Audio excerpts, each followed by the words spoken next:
Bienvenue aux auditeurs de l'IDL Média. Alors c'est une émission où on va vous parler d'un livre, on en a fait déjà plusieurs. Ce livre, c'est celui de Jean de Kervasdoë, qui s'appelle « Les écolos nous mentent », ce qui me surprend abominablement, je m'en étais jamais douté, comme vous vous en rendez bien compte. Mais alors, je dois déclarer mon intérêt au début. Il se trouve que je connais Jean de Kervasdoë depuis bientôt 35 ou 40 ans, que nous avons fait partie de cette génération brillante dans les années 70 qui allait changer le monde et la France. Le résultat n'est pas celui qu'on attendait en 70, mais enfin, on a fait de notre mieux. Voilà. Et donc, on s'est bien connus. Je crois que c'est même chez lui, à un dîner, que j'ai dit que je partais pour Londres en 81. Donc, vous voyez, oui. C'était... Enfin, tu me l'as dit chez moi. J'ai un souvenir comme ça, donc je dis, moi, s'il y a des ministres communistes, je pars pour... donc, on a des relations. On n'a pas toujours été du même côté du truc, mais ça n'a, encore une fois, ce que je dis toujours aux gens, ça n'a aucune importance.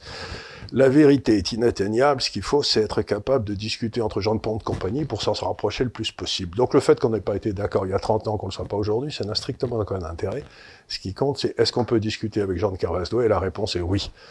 Alors, maintenant, je vais passer la parole à Jean, et avec moi, j'ai le rédacteur en chef Transition Énergie, qui est une société du groupe Causeur.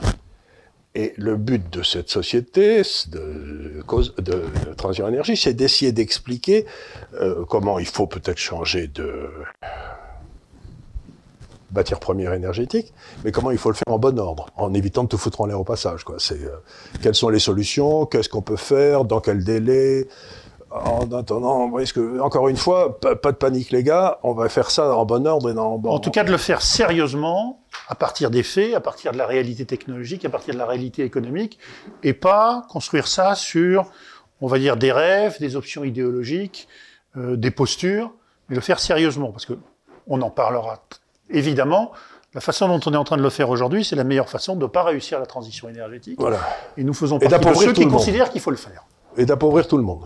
Et d'appauvrir au passage tout le monde. Mais au passage, et d'appauvrir la science. Donc Jean, merci d'être venu. C'est un des sujets de M. de Kervasdoë. Voilà, merci d'être venu. Et donc, ce livre, si je l'ai lu, bien sûr, il y a un certain nombre de dossiers qui sont pris. Est-ce qu'on va manquer d'eau, la biodiversité, etc. Et à chaque fois, le plan est le même, c'est de dire, bon, voilà ce qu'on nous dit. C'est quand même, il y a toute une série d'exagérations. Voilà ce que l'on sait. Voilà ce que l'on sait, et il n'y a pas beaucoup de rapport entre les deux. Voilà, tout exact. Alors j'ai écrit ce livre donc avec mon ami Henri Voron, qui fut il y a longtemps mon major de promo à l'agro et qui est comme quelques-uns de mes rares amis hyper-amnésiques. C'est-à-dire, non, mais il se souvient de tout. Il lisait, alors il chantait aussi, il chante toujours, mais il lisait une partition une fois et il se souvenait des paroles de la musique. Donc voilà. Et alors, il a fait sa carrière pour l'essentiel en Afrique.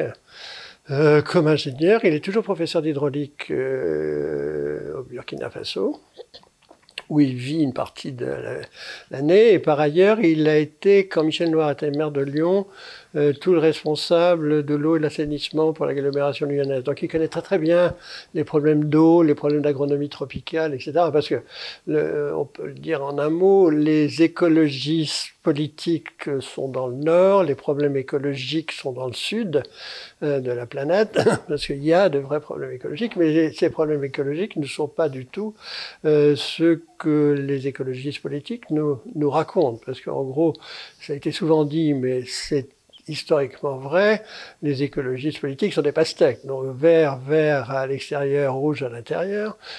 Et l'histoire de l'écologie politique en Europe, elle commence en Allemagne, quand l'Union soviétique, va demander à l'Allemagne de l'Est de financer l'évolution des Greens allemands, qui sont en fait originaires tous plus ou moins de la bande Abadère. Donc c'est l'ultra-gauche qui devient écologique, et on ne comprend pas d'ailleurs la position des écologistes sur le nucléaire, si on oublie que ça a été, encore une fois, leur cadeau de baptême. Les mouvements écologistes en Europe, et notamment le mouvement allemand, en tout cas, si je comprends bien ce que vous dites, c'est construit sur la lutte contre le nucléaire, et surtout, on va dire, sur la peur de la bombe atomique et de la bombe nucléaire, et en rapprochant l'énergie nucléaire de la menace de la bombe. C'était l'argument besser rot dann tot, c'est-à-dire plutôt rouge que mort, des écologistes allemands. Alors c'était en partie un slogan, parce qu'ils sont suffisamment intelligents et suffisamment au fait des choses pour savoir que cet argument est discutable. Et moi, curieusement, cet intérêt est venu par hasard, comme souvent dans la vie. Donc, après avoir quitté l'administration, la direction des hôpitaux, j'ai créé une société de conseil et j'ai gagné un concours lancé par l'Europe pour examiner les conséquences sanitaires d'une catastrophe nucléaire qui avait eu lieu dans les années 1950 à Kamieńsk-Uralski. Alors le très sympathique monsieur Beria, donc ministre de l'Intérieur de Staline, avait amené de l'autre côté de l'Oural tous les savants soviétiques pour faire en sorte que donc ils rattrapent les États-Unis sur la bombe. Donc ils le feront très vite d'ailleurs, hein, puisque c'est 1949. Mais avec l'aide de quelques fuites en provenance des États-Unis. Enfin, oui, bien sûr, bien sûr. Non, mais ça, les espions travaillaient à plein temps, si j'ose dire. Et puis avec une sympathie effectivement de certains savants vivant aux États-Unis. Mais il y aura donc une explosion de matière fissile. 2 explosions de matière fissile. Alors, c'est pas le niveau 7 qui est Tchernobyl, mais c'est le niveau 6. Et donc, nous étions payés pour démontrer qu'il y avait une vraie pollution, qu'il y avait eu beaucoup de morts, etc. Donc, on y a passé 1 an.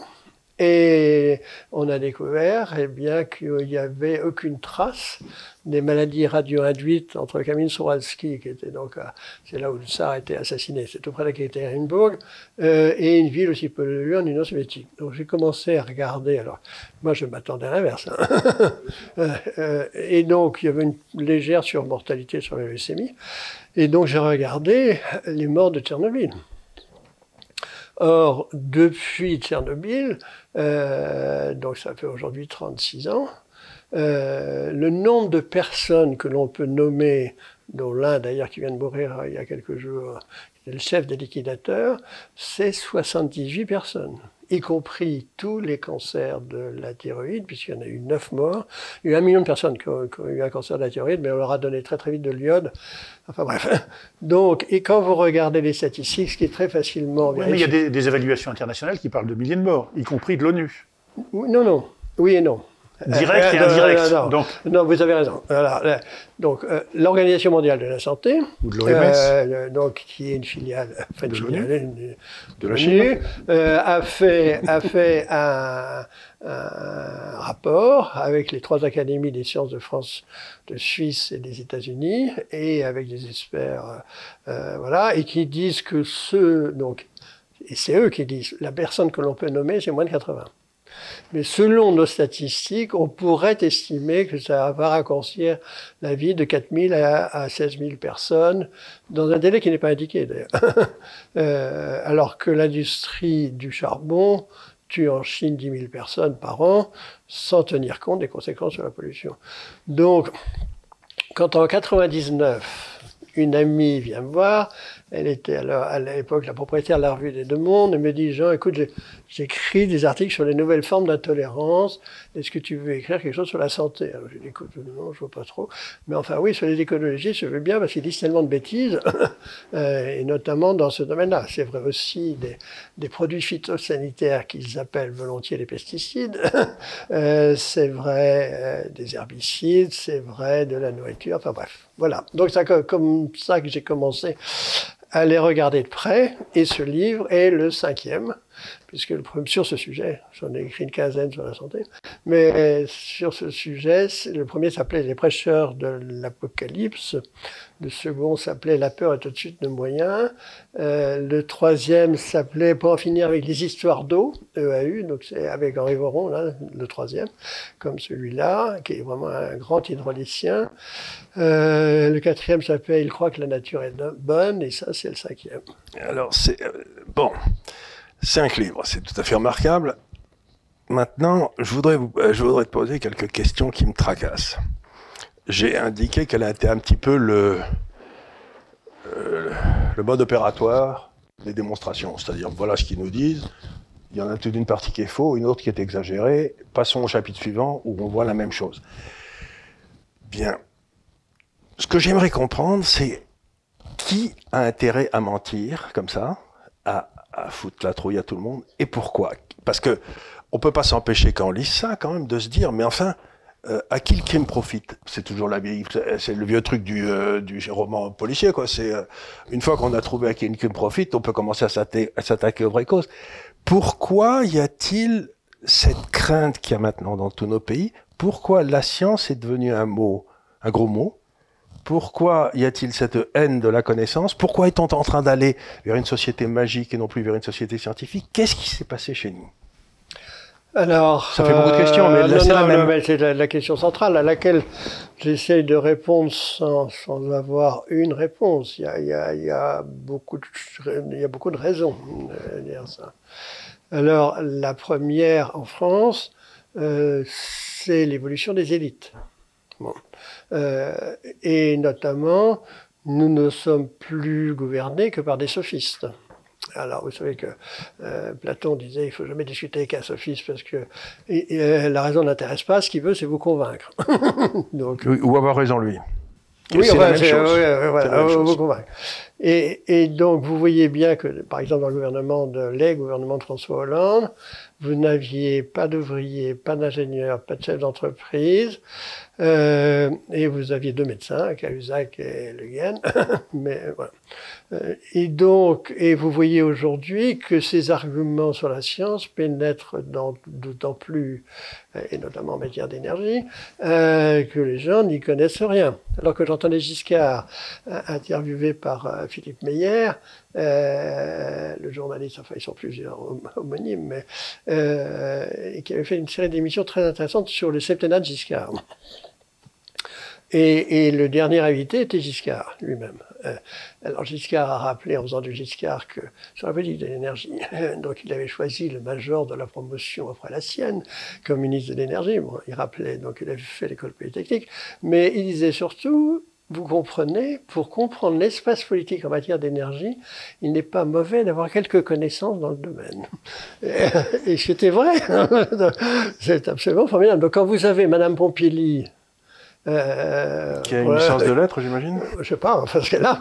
Non, mais j'allais dire moins que ça. Je crois qu'elle a fait une école dans le nord de la France d'attaché de presse, quelque chose comme ça. Bref. Oui.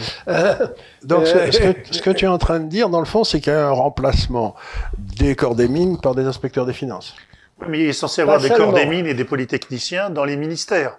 Donc, ils ont plus voix au chapitre? Non, mais il n'y a plus, les ingénieurs. Moi, quand j'étais jeune ingénieur, donc j'ai fait, après l'agro, j'ai fait le corps des eaux et forêts, enfin, au moment où ça fusionnait avec le génie rural, c'est une autre histoire, mais, et donc, quand j'étais élève à l'école en 67, nous avons conçu des réseaux d'adduction d'eau.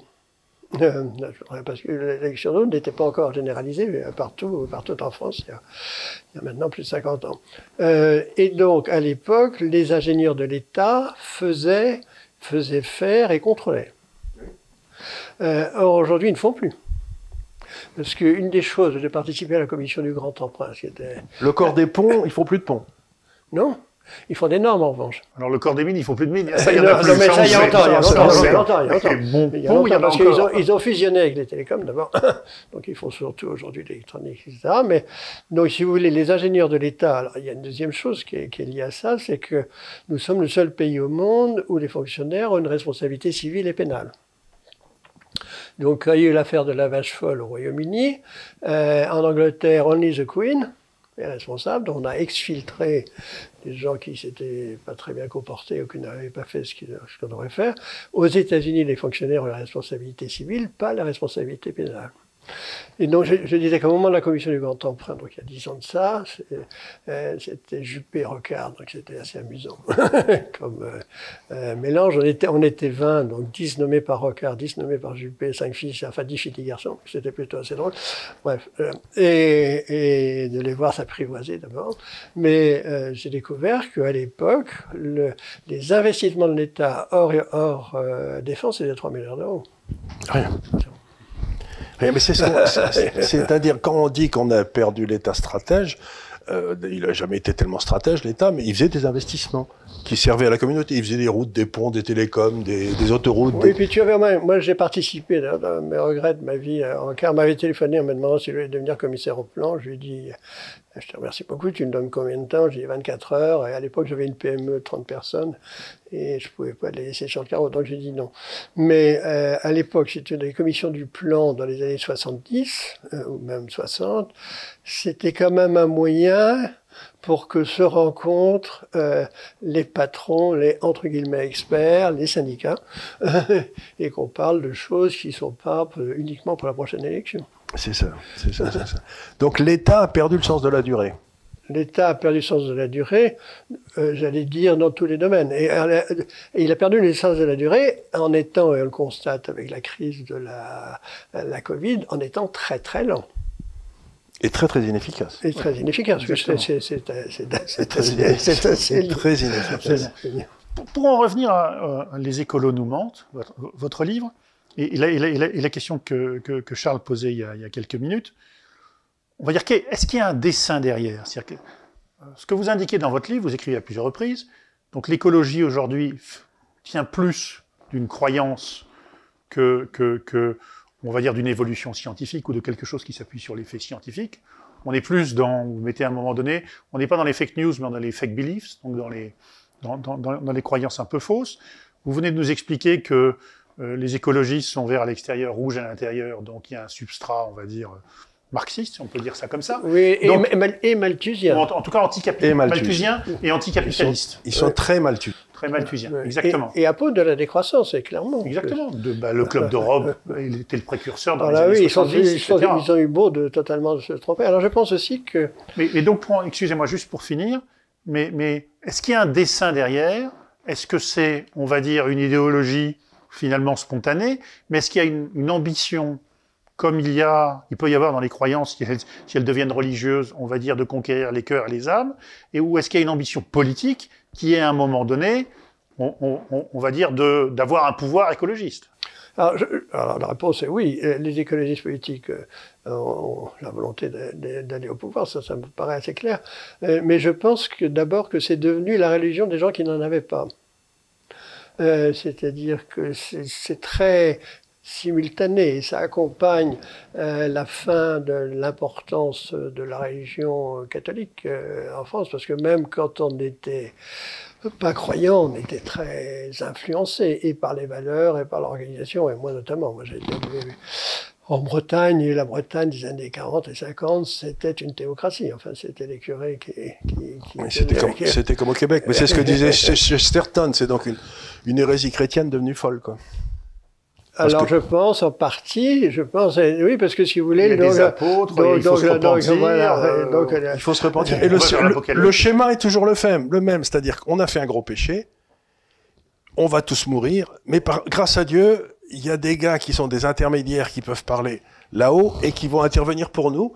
Et à ce moment-là, si on les maintient dans le luxe qu'ils méritent, eh bien, on n'ira peut-être pas à la fin du monde. Moi, je trouve il faut se repentir, se flageller et admettre qu'on a eu tort. La chose la plus importante, c'est une religion, oui. Non, mais je suis entièrement d'accord. La chose la plus importante, à mon avis, et la raison pour laquelle, à mon grand âge, je continue à m'intéresser, à passer des jours et des nuits à lire et à tenter d'écrire, c'est que si nous avons la chance d'être ce que nous sommes, c'est-à-dire vivant pour moi à 76 ans, ce qui est quand même assez improbable. Il est jeune. J'en ai 77. Bon, mais enfin bon, voilà.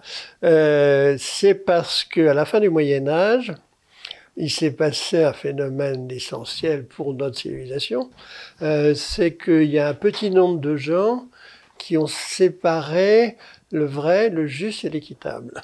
Bon. Et donc, ils ont cru, et Copernic était, comme vous le savez, un moine polonais, un moine prudent, parce qu'il avait demandé qu'on ne publiât son œuvre qu'après sa mort. Il a cru dans ses observations. Donc, il avait un sponsor qui s'appelait Tycho Brahe, qui était un tyran danois. Et Tycho Brahe, donc, lui payait des instruments qu'il faisait fabriquer en Italie pour mesurer la trajectoire de la planète Mars. Et il y a bien entendu l'histoire de Galilée que tout le monde connaît. Et puis après, il y a eu Pasteur. Pas Pasteur. Confusion est intéressante. Pascal. Descartes. Non, Pascal. Pascal. Alors, Et il y avait eu Occam un peu avant. Oui, bien sûr. Mais je recommande à rasoir tous les gens qui nous écoutent 2 lectures. Alors, la première, c'est 3 pages, et qui est, à mon avis, le plus beau texte qui ait jamais été écrit sur l'éducation, qui s'appelle 3 discours pour la mémoire ou l'éducation des grands. Enfin bon, il est le précepteur d'un jeune duc, et il lui dit ce qui est très important pour notre sujet: Monsieur, parce que vous êtes duc, je vous salue, mais ne me demandez pas que je vous estime. Voilà. Donc il fait bien la différence entre la valeur sociale et la qualité d'une personne. Bon, c'est la séparation des ordres. Or aujourd'hui, les écolos, c'est la confusion des ordres. C'est-à-dire, ils voudraient que le juste soit équitable, que le vrai... Donc ils tordent la réalité à tout moment pour faire part ou pour nous communiquer leurs opinions politiques. Mais ce qu'il y a d'important dans ce que tu dis, c'est non seulement ils font ça, mais si on n'accepte pas leurs arguments, ils nous on est excommuniés. On est excommuniés, donc c'est-à-dire qu'on est un misérable. Bien sûr. C'est-à-dire qu'on n'a pas le droit de ne pas être d'accord avec eux. Ce qui me paraît aussi, pour revenir à ce que tu dis, un petit peu de philosophie pour nos auditeurs qui ont peut-être besoin d'un peu de s'endormir, mais Abélard, donc qui était au début du XIIIe, je crois, c'est lui qui a fait la différence essentielle qui a permis le développement de la chrétienté entre le péché et le crime. Il a dit le crime, ça relève de l'État, le péché, ça relève de l'individu. Et vous n'avez pas à juger. Or, aujourd'hui, ce qu'ils sont en train de faire, c'est qu'ils sont en train de dire que les péchés qu'on fait sont des crimes. Oui, c'est inacceptable. Madame la Savarin... Le fameux crime d'écocide. Oui, c'est ça. Crime d'écocide. Qui finalement sera un délit. Oui. On va voir la Savonarole du Nord, mademoiselle Greta Thunberg. Voilà. Oui, c'est plutôt une apôtre, je trouve. Oui, si on est dans la comparaison religieuse ou une sainte, ouais. Nicolas Hulot, il est un peu dans cette logique-là aussi. Quand vous le voyez, il incarne une bonne partie de la soupe. Non, parce que sinon, ce qui est très... Mais il a des très belles voitures d'occasion. Non, mais ce qui est très étonnant, c'est en ce qui concerne Nicolas Hulot, dont j'admire les talents de communicateur et de documentariste, je sais pas comment on dit. Oui, absolument. Bon, je sais pas. Voilà, enfin, ça veut pas dire que Thunberg n'a pas de talent aussi, elle a des vrais talents aussi. Ce qu'il dit, c'est n'importe quoi. Et il le dit depuis très longtemps, et il l'est repris. Alors, il y a aussi quelque chose qu'il faut signaler, et dont nous parlions tout à l'heure, qui est que ce mouvement qui a longtemps été politiquement très minoritaire a réussi un entrisme dans les médias absolument incroyable. C'est-à-dire que vous voyez d'abord que tous les avis sur l'écologie des gouvernements sont commentés par des journalistes qui sont des militants écologistes politiques. Et si j'ai la chance d'être interviewé par vous et par la presse qui autrefois était de droite, je ne le suis plus du tout par aucune des radios publiques du service public, aucune des télévisions du service public, et ce qui était autrefois la presse de gauche. Et ce qui est fascinant... Mais la gauche a beaucoup changé depuis que tu y étais. Oui, mais non, mais c'est pour ça que nous sommes... c'est pour ça qu'on n'a pas trop... C'est pour ça que nous nous rencontrons d'ailleurs tous les deux. C'est que, historiquement... On n'a pas travaillé dans un journal de gauche. C'est que Monsieur Kervas-Doué pouvait écrire, qui était Le Monde à l'époque. Oui. Et donc, ce qui est très intéressant, c'est que il y a un siècle, ou même pas un siècle, en gros, la raison était de gauche, et les croyances étaient de droite. Bon. Aujourd'hui, c'est l'inverse. C'est vraiment l'inverse. Le patriotisme était de gauche à l'origine, il n'est plus maintenant. Le patriotisme était de gauche. Et le désir d'éduquer était de gauche. Et ce que j'ai jamais compris, c'est comment la gauche a laissé massacrer le système éducatif français. Ça, c'est un autre sujet. Mais je voudrais... la réponse à ça, d'ailleurs, on la retrouve également dans la recherche. La Révolution française a voulu faire 2 choses. D'abord, c'était au début une révolution bourgeoise, mais elle a voulu faire 2 choses. La première, c'est de supprimer le privilège des aristos, ce que je regrette, comme toutes les révolutions. Ce que je regrette amèrement. Mais le droit de cuissage. Non, mais surtout, non. Et pour être sérieux une minute, la révolution a voulu supprimer les corporations Et nous sommes un pays très, très corporatiste. Chirac était le corporatiste en chef. Et vous voyez bien que toutes les discussions, ce sont les corporations. Alors que ce soit les corporations d'enseignants, que ce soit les corporations de chercheurs, que ce soit... Et nous avons beaucoup de mal à régler ce problème. Les corporations de médecins, les corporations... Oui, c'est ça. Et donc, il y a une alliance entre le pouvoir central et les corporations. Je veux bien le croire. Alors, revenons au sujet essentiel, auquel on n'a toujours pas répondu. On voit bien qu'il y a donc une nouvelle église qui est en train de naître, que cette église manie l'excommunication avec beaucoup d'abandon, qu'on n'a plus le droit de parler si on n'est pas d'accord avec eux. Mais quel est l'intérêt? Comment se fait-il que, par exemple, des journaux n'aient plus ce qui existait quand j'étais jeune, des spécialistes scientifiques qui disent ben non, c'est pas vrai, il y a pas toutes les 97% des espèces vont pas disparaître dans les 30 ans qui viennent parce que c'est même pas possible. Quoi. Charles, on a beaucoup de mal à expliquer toujours pourquoi quelque chose n'existe pas. Oui. Donc, non mais ça existait. Oui, ça existait. Ça a disparu. Pourquoi ça a disparu? Pourquoi ça a disparu? Ce qui était dans le fond la méthode scientifique. On prend des faits, on les regarde, on les analyse. Oui, mais je me souviens de la qualité des journalistes médicaux du Monde, Madame Escoffier-Lambiotte, Monsieur Lacronique, qui était un de mes copains. Et non, ça n'existe plus. Pourquoi ça n'existe plus? Je n'ai pas de réponse à cette question. Parce que c'est une question que je pose à la quasi-totalité des intervenants qui viennent ici. Je leur pose, pour la première fois dans l'histoire, depuis 1000 ans au moins, il n'y a plus de grands intellectuels français. Ils ont disparu. Moi, quand on était tous les deux, quand on avait tous les deux 20 ans, t'avais Camus, t'avais Sartre, il y avait Joudel, t'en avais tant que tu voulais. C'était Ellul, ça courait les roues. Aujourd'hui, il n'y a plus personne qui est traduit à l'étranger. Qu'est-ce qui nous a valu cet effondrement intellectuel incroyable qui s'est passé pendant notre vie? Alors, je pense que le manque d'exigence, c'est-à-dire on a confondu égalitarisme et égalité, on a confondu le problème de l'égalité d'accès. Quand vous pensez que... moi, j'ai donc enseigné 20 ans au Conservatoire national des arts et métiers, qui est une institution fantastique, qui était l'institution de la deuxième chance, en France, la seule, et où vraiment des gens de grande qualité comme Montbrial, Didier, enfin d'autres, on est connus pour parler d'économie, et d'autres. Et moi, j'y ai créé l'école de santé publique, dont l'actuel directeur est Arnaud Fontanet.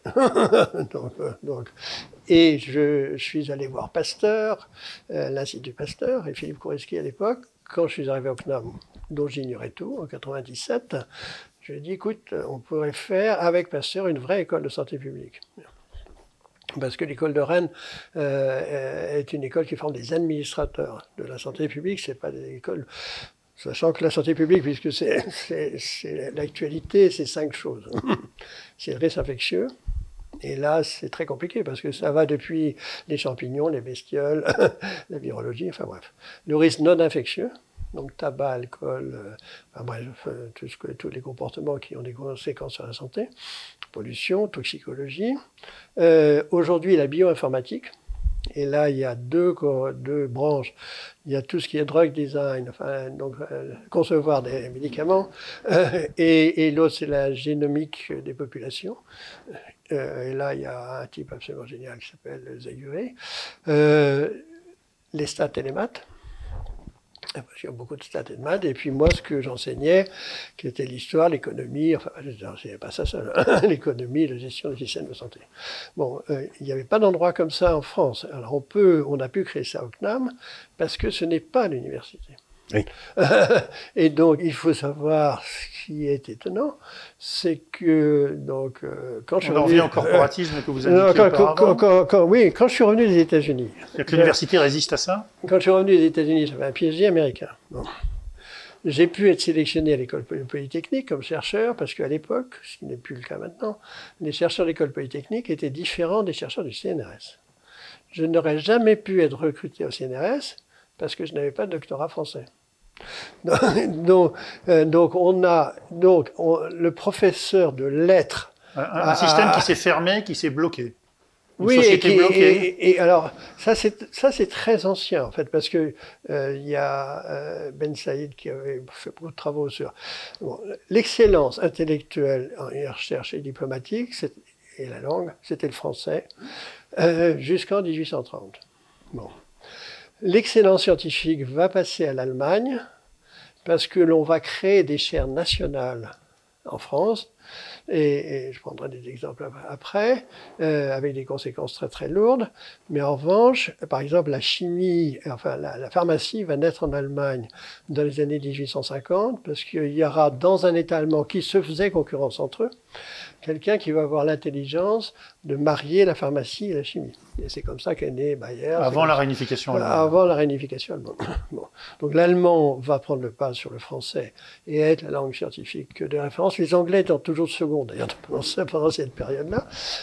Puis les États-Unis, jusqu'à l'arrivée de la Chine. Ceci dit, je doute que le chinois soit la langue scientifique universelle. Donc ça sera ce qu'on appelle l'anglais. Alors, en France, on nomme de manière nationale les professeurs. Donc en tant que directeur des hôpitaux, pendant 5 ans, donc j'ai participé à la nomination des professeurs de médecine, centralisée. Et bien entendu, avec le paradoxe, c'est que quand on recrute à Harvard, recrutement local, on ouvre les concours au monde entier, ou au moins aux États-Unis. Quand on recrute à Lyon, concours national, on donne un poste à Lyon, et bien entendu, Lyon choisit un Lyonnais. Donc, on a un paradoxe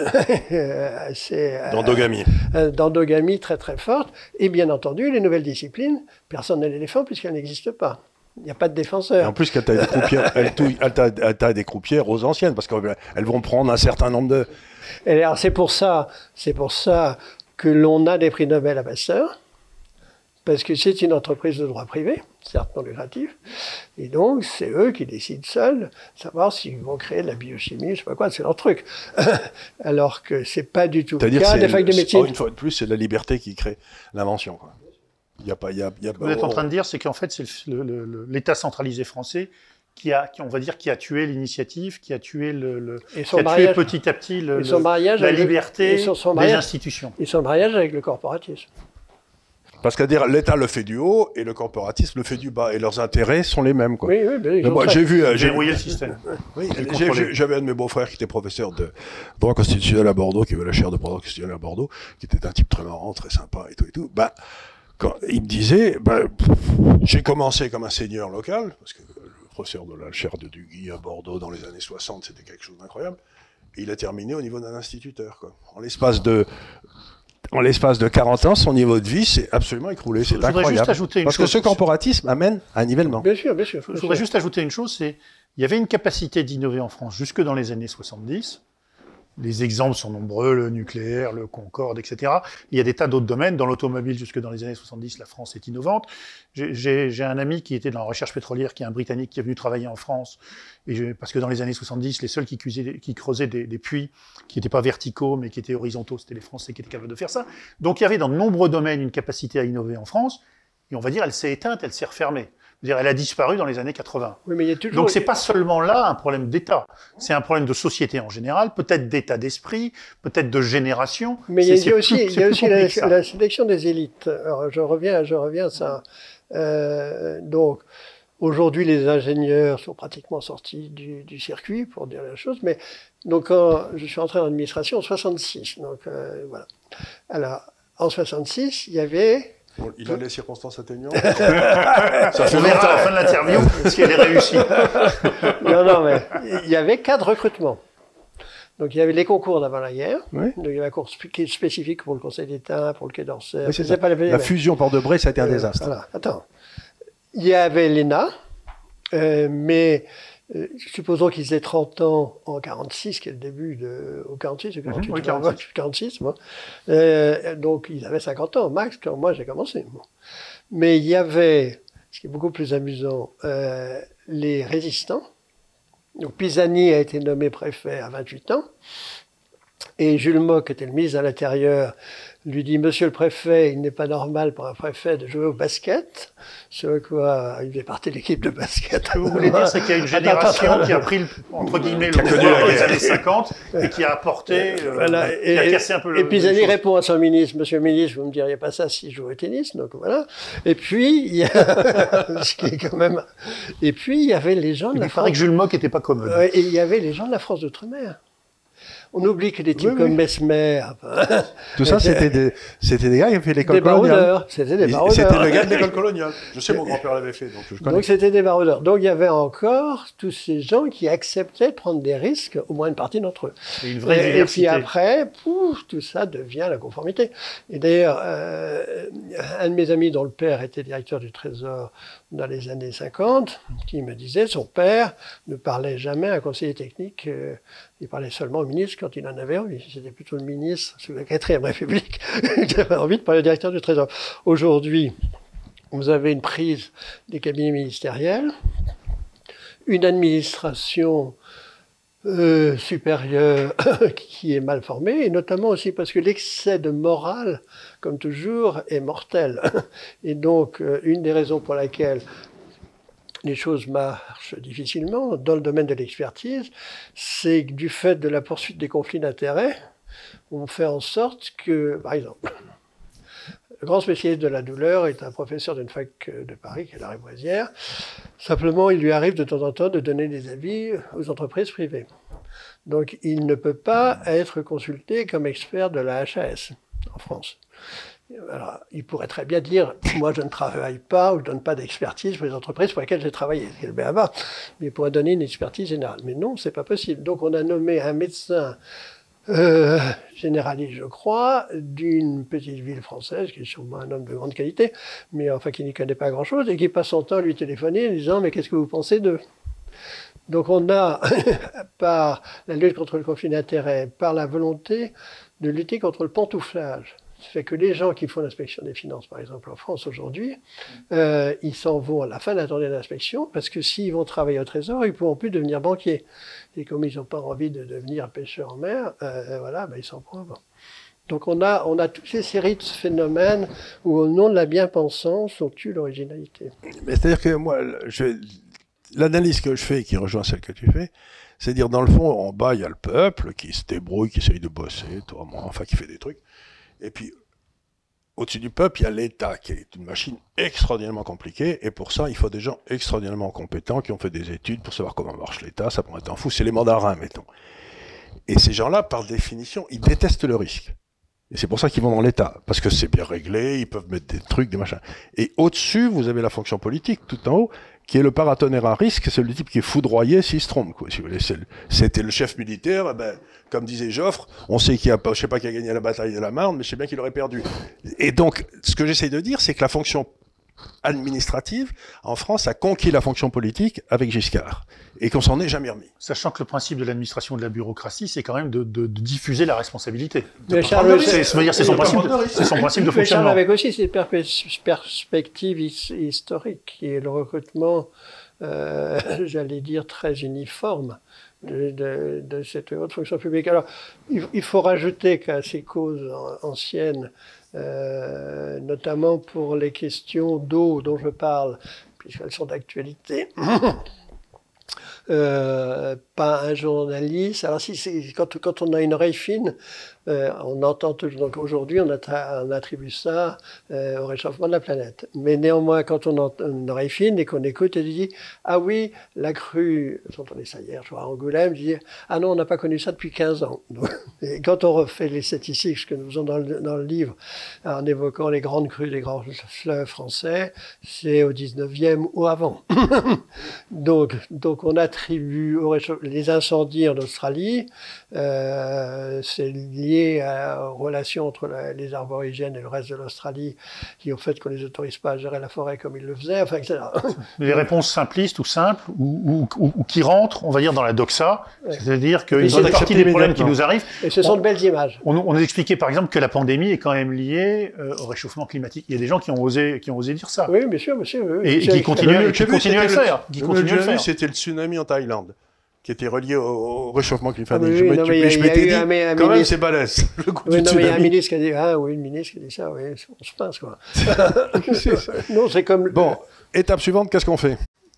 Alors, attendez, je voudrais juste quand même, on va dire me faire l'avocat du diable 2 secondes sur les écolos. C'est-à-dire que on est d'accord, bon nombre d'analyses ou bon nombre d'explications de l'écologie politique ne s'appuient pas sur des faits et sont, on va dire, de la pure propagande politique. il y a quand même un certain nombre de réalités derrière. C'est-à-dire que l'augmentation des températures, ok, c'est peut-être 1 degré, 1,5 degré, mais c'est une réalité. Oui, monsieur, oui. Le fait que, on va dire, l'humanité va dépasser bientôt 8 milliards d'individus, c'est aussi, ou va atteindre 9. Si je peux me sans doute, permettre, ça baisse partout sauf en Afrique. C'est aussi. Donc le vous avez raison, problème, c'est ça pas se un problème stabilise. mondial, mais parce que la population en Asie, elle commence à baisser, la population en Amérique latine, elle commence à baisser, en Europe, elle s'écroule. Donc si vous voulez, on a une explosion de la population en Afrique. C'est vrai. C'est ça le problème. La pollution des mers, c'est une réalité. Oui, j'en parle. L'épuisement d'un certain nombre de ressources, en tout cas en matière première, etc. Ça, c'est beaucoup plus discutable. C'est plus discutable. Mais en tout cas, la difficulté à aller les chercher, c'est une question de prix. C'est une question de prix. Vous avez sans doute raison. Et alors après, il y a une dernière question aussi. Est-ce que la qualité du sol se dégrade? Non. Non. Alors non, attendez. On va dire sur ce. Voilà. Non, il y a de vrais problèmes. Vous avez la parole. Il y a de vrais problèmes écologiques. Voilà. Bon. Et je le disais en commençant, oui, de destruction des milieux naturels, et qui sont en partie dus à la surpopulation, mais beaucoup plus qu'à la surpopulation, à la pauvreté. Donc, le problème, si on s'intéresse, donc quels sont les problèmes écologiques sérieux? Il y a sûrement la surpêche. Dans beaucoup d'endroits du monde, mais oui, une des choses que c'est pas tout à fait une parenthèse, une des choses que j'ai oublié de dire, c'est que quand même l'écologie est très souvent néocolonialiste. C'est-à-dire les écologistes donnent des leçons aux gens du tiers-monde. C'est vrai que moi, j'ai eu la chance de naviguer autour de Madagascar en bateau, et c'est des endroits absolument magiques. Mais quand vous pensez que le président malgache a vendu ses droits de pêche 30 millions de dollars aux Russes, je crois, bon, vous dites que c'est pas terrible. Donc ils viennent surpêcher, si j'ose dire. J'indique qu'on a mis des caméras sur les albatros, et on a découvert que 40% des bateaux qui pêchent dans le Grand Sud sont des bateaux qui ne sont pas répertoriés nulle part. Ah oui, des bateaux. Oui, donc il y a des pirates. On va dire une pêche clandestine ou une pêche considérable. Voilà. Donc il y a un vrai sujet qui est la police des mers. Et d'ailleurs à ce sujet-là, il y a un autre problème écologique, c'est que aujourd'hui, donc la moitié de l'alimentation en poisson, c'est des poissons d'élevage ou des crevettes d'élevage. Mais que le problème, c'est que pour des raisons écologiques, on ne les nourrit qu'avec de la farine de poisson. Or, on pourrait très très bien les nourrir avec des plantes. Donc on n'a pas besoin de tuer des poissons avant, quoi. Oui. Donc une des raisons alors la deuxième chose, c'est le rejet. Donc l'élevage on va dire l'élevage marin entraîne dans une certaine mesure la surpêche. Oui, puisqu'on fait de la farine de poisson avec tout ce qui arrive. Tout ce qu'on n'a pas utilisé pour la vente normale. Oui. Non, mais il y a des tas de problèmes écologiques, mais rien qui ne devrait pouvoir être réglé par une...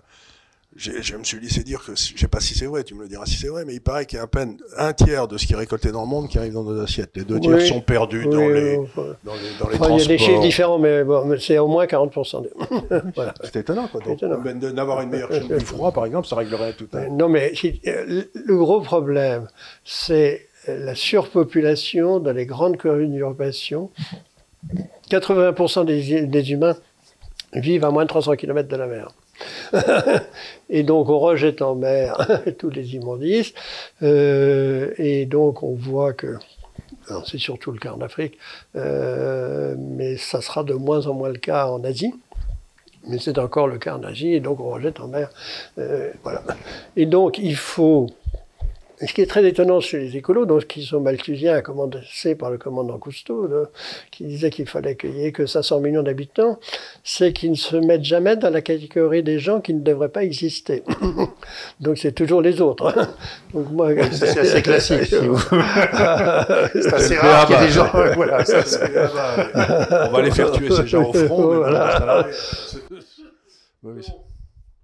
Si on veut vraiment s'intéresser à l'écologie, c'est ce que Charles disait tout à l'heure, c'est que le seul endroit au monde aujourd'hui où il y a une surpopulation, enfin beaucoup d'enfants par femme, pour être plus précis, et notamment un pays que je connais pour y avoir travaillé très jeune, c'est le Niger, où il y a encore 7 enfants par femme, mais partout ailleurs, ça a baissé beaucoup plus vite que prévu. Oui, c'est vrai. Et que donc, si on s'intéresse à l'écologie, il faut aider fortement et directement ces pays à avoir un système d'éducation, à favoriser l'entreprise, à développer un artisanat et à assurer aux mères de famille qu'elles ont un avenir. L'augmentation du pouvoir d'achat se traduit par une baisse de la natalité. La corrélation est très forte. Quand on est sûr que on sera soi-même protégé et qu'on ne sera pas protégé par ces enfants qui sont après votre assurance vie. Les projections, c'est que la population mondiale doit se stabiliser autour de 10-11 milliards d'habitants. Et même un peu moins.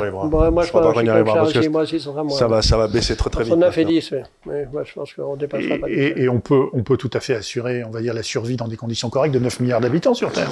Sans aucun problème. Parce que déjà, quand je dirigeais le centre de prospective du ministère de l'Agriculture sous Méignery, donc long time ago, en 80, j'avais calculé que les États-Unis seuls pouvaient nourrir 4 milliards d'hommes. Oui, c'est à peu près ça, oui. Et aujourd'hui, ça serait plutôt 8 avec la productivité, parce que la productivité... Mais parce que j'ai lu quelque part que si on mettait toute la population mondiale aux États-Unis, tout le monde, ça donnerait la densité de la Belgique. Je sais pas si c'est vrai. C'est ça, si, c'est vrai. Oui, c'est ça. Donc, je me dis, bon, ça veut dire que tout le reste est vide. Donc, on va pas se faire des... Ils ont pas l'air malheureux, les Belges, quand on va aller voir. Bon, mais il faut quand même traiter le dernier sujet. On a des gens qui, par volonté ou par incompétence, etc., nous racontent des calembredaines. Comment rétablir un débat entre nous qui soit de bonne qualité? Parce que c'est ça la vraie question. Comment ramener à la population des faits dans lesquels elle peut croire? Juste pour ajouter, pour régler les problèmes quand ils existent et pour aborder les sujets de manière rationnelle, comme ceux tout simplement de tenter d'émettre moins de gaz à effet de serre, ce qui est pas forcément une mauvaise chose. Non, mais quand vous voyez qu'au nom de l'écologie, l'effet inverse, c'est la fermeture de Fessenheim. On est d'accord, et plus finalement. Voilà, bon. On est d'accord. Quand vous voyez... Ou les centrales au charbon en Allemagne. Quand vous voyez les manipulations de la Convention citoyenne. Parce que... Oui, c'était incroyable, ça. Mais c'est une manipulation géniale du point de vue de la technique de manipulation, mais c'est prendre des gens pour des imbéciles. Oui, parce qu'ils ont complètement manipulé ces pauvres gens, d'abord, et qui, en invitant que les croyants sélectionnés par les deux organisateurs de la conférence citoyenne. Voilà, et les gens qui venaient étaient uniquement volontaires déjà en plus. Alors oui, alors ça c'est. Donc il y avait déjà beaucoup de choses. Hein. Mais ça c'est un premier biais. Mais il est important, mais il est beaucoup moins important à mon avis que la nature des conférenciers. Donc exactement. Ils ont invité aucun membre de l'Académie des sciences. Aucun membre. Vous faites une longue liste dans votre aucun membre de l'Académie des technologies. Ils ont invité une personne de l'Académie d'agriculture, mais parce qu'elle est une croyante écolo. Voilà, donc c'est sidérant. Donc dans la mesure où le but c'est de s'intéresser. Donc on a une expertise. C'est du lavage de cerveau. Donc on a une expertise en France. Voilà. Alors. Moi, mais il faut écrire des livres comme toi, voilà, il faut dire la vérité. Non, mais ça, c'est une condition nécessaire, pas suffisante, malheureusement. Voilà, je sais bien.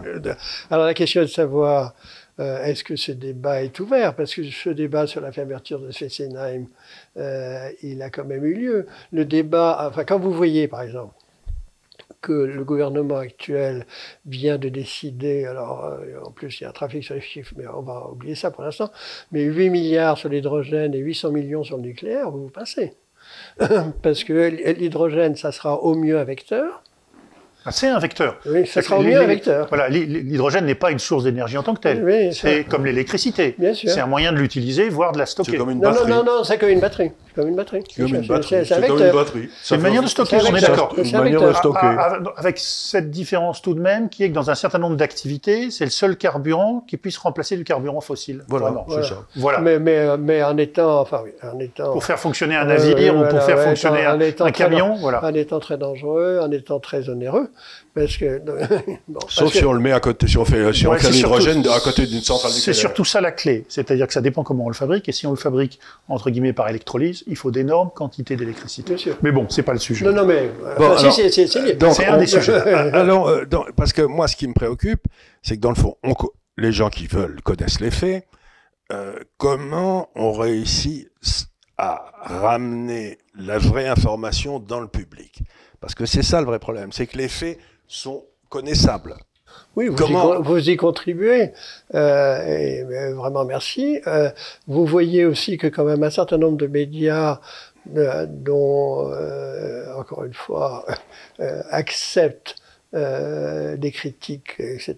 Vous voyez qu'il y a tout un réseau d'ingénieurs et de gens dans la société actuelle qui sont d'une certaine façon des résistants, mais ces résistants n'ont pas de support politique dans les partis qui ont une chance d'arriver au gouvernement.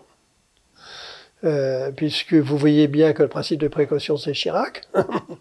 Vous voyez bien que M. Hollande disait qu'il fallait fermer 15 centrales nucléaires. Elle n'a pas réussi à en fermer une. Mais c'était un accord politique. Okay, voilà. On connaît les circonstances avec les écolos. Vous voyez donc Emmanuel Macron qui se lance... Donne-nous un peu d'espoir. Mais non, mais si tu veux... Je veux pas que tu nous racontes tes calembredages, mais dis-nous faire. Non, mais je pense que ça ne peut marcher que le jour où on aura touché le fond, et on n'y est pas.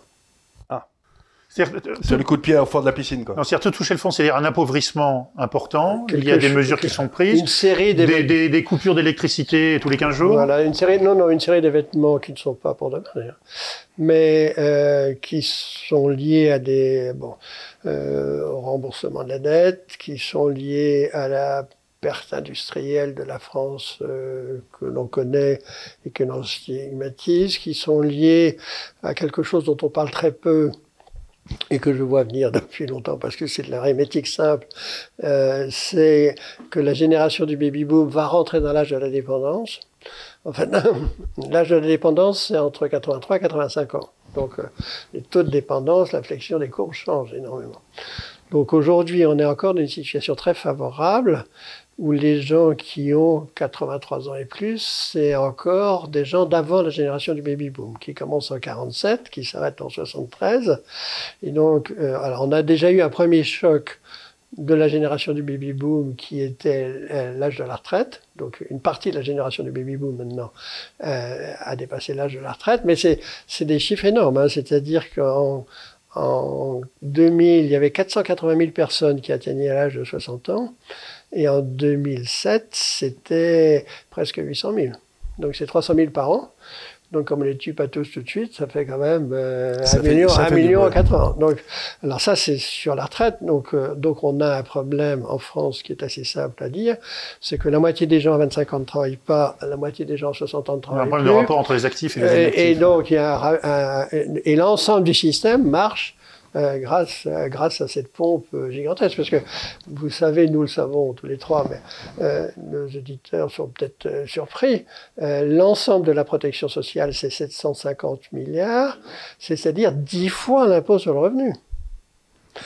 Et donc quasiment l'impôt sur le revenu, d'ailleurs en fraude, parce que j'ai reçu ici, il était assis là, ce bon Charles Leprinte, qui est quand même étonnant, quoi, qui te montre des trucs, 53 milliards de fraude, tu te dis parce que...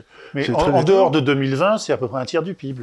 Voilà. Mais ce qui est amusant, c'est que tout ça avait été parfaitement prévu par un garçon pour lequel j'avais beaucoup d'admiration et que j'ai beaucoup travaillé, c'était Alfred Sauvy. Il a écrit un livre, L'Europe submergée, en 1985, dans lequel il expliquait qu'en 2020, l'Afrique allait se déverser sur l'Europe. Et qu'est-ce qu'on fait? Ben, on n'a rien fait.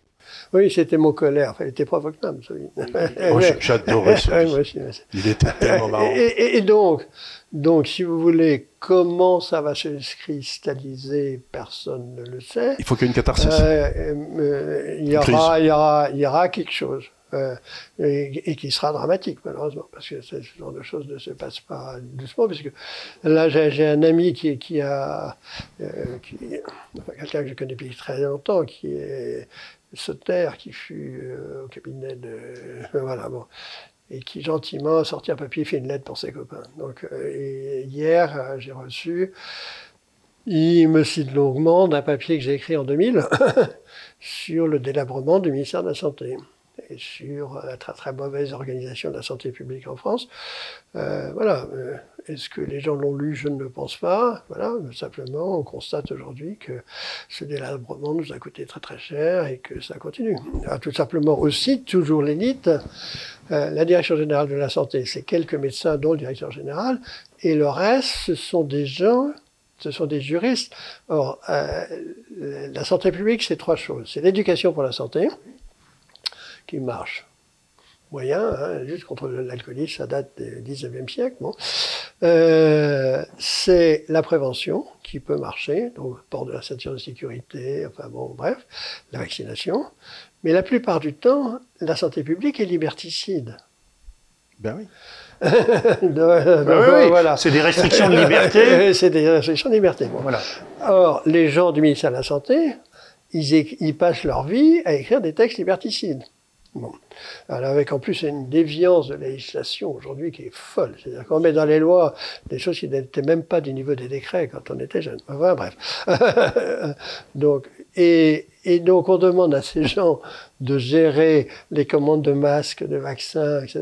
Quand vous pensez quand même qu'ils ont mis 3 mois à se rendre compte que les vrais experts des coronavirus, c'était les vétérinaires.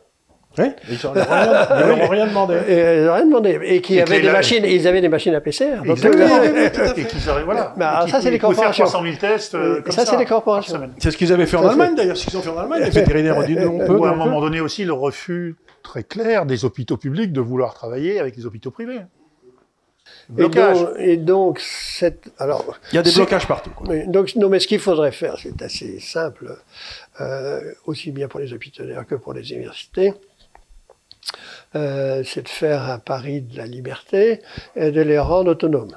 Ben bien sûr, bien sûr, bien sûr. Est-ce que Raoult est autonome à Marseille? Oui.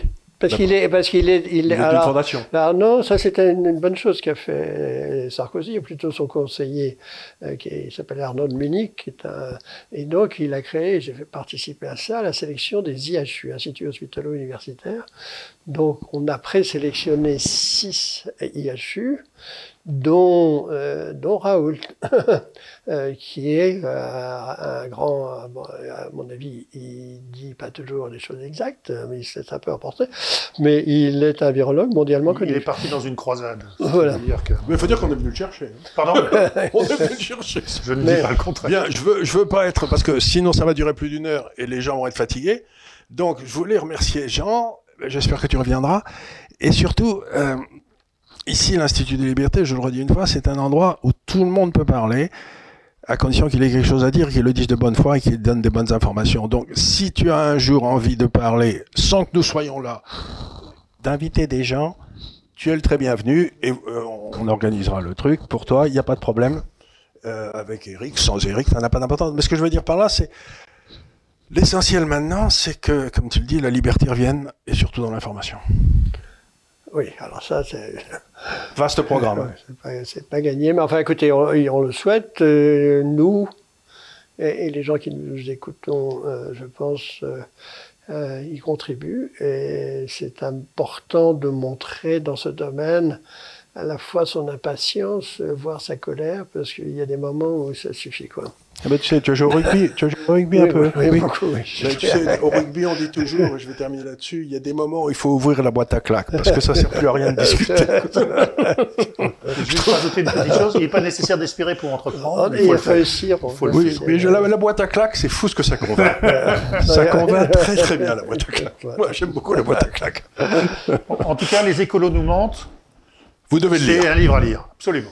Vous devez le lire, vous devez l'acheter, et puis n'oubliez pas de vous inscrire à l'Institut de Liberté, parce que comme était la vieille publicité, ce que je dis tout le temps d'ailleurs, à quoi ça sert que du cross des carcasses? C'est pas la peine qu'on va se venir des gens de la qualité de gens, pour qu'en plus vous vous inscriviez pas. Donc vous vous inscrivez, vous achetez le bouquin, et vous cessez de ne pas vous intéresser à ce à quoi vous devriez vous intéresser. C'est votre vie.